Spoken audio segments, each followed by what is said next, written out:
يا صباح الجمال عليكم جميعا. تعمل ايه لو عندك تنقيط في التكييف بتاعك من جوه؟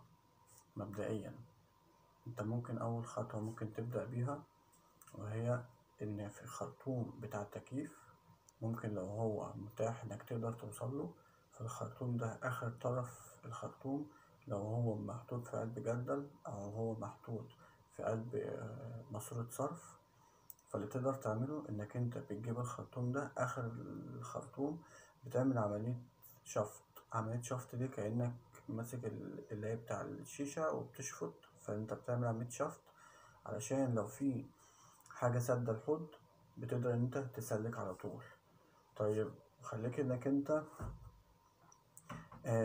ما جابش نتيجة معاك، او بدأ ان هو واحدة واحدة يجيب نتيجة وايه، بس لسه في رواسب.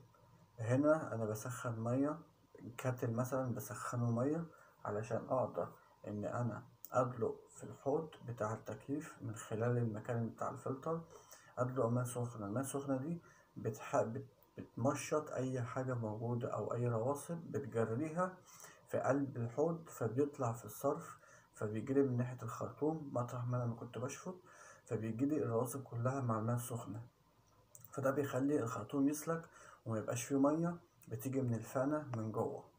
طب الحاجتين دولت مجابوش نتيجة وبرضه الجهاز بيجيب مية، بتأكد إن الفانة، الجهاز نفسه وهو راكب على الحيطة، الميول بتاعه مظبوط، مش مايل كده أو كده بحيث إن هو ميجيبليش مية ويبقى مثلا الميول بتاعه مش مظبوط أصلا ومحتاج يتظبط.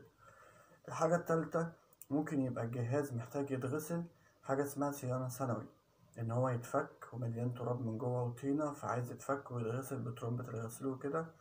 ففي المرحلة دي بستدعي فن الصيانة اللي أنا بتعامل معاه أو شركة صيانة عشان يقدر يحللي مشكلة تنقيط المية. وده كان حوار تنقيط المية. فإذا أنا عندي تنقيط المية ده، يا إما بشفط الخرطوم، يا إما إن أنا بعد ما بشفط الخرطوم بدلق مية سخنة. ما كانش كده بتأكد إن الفانة نفسها ميولها مظبوط، يا إما بتصل بالشركة أو فن الصيانة عشان يقدر يجي يحللي المشكلة دي. ولو عندك أي كومنت ولا أي حاجة تواصل معايا وأرد عليك على طول. يلا نهاركوا زي الفل.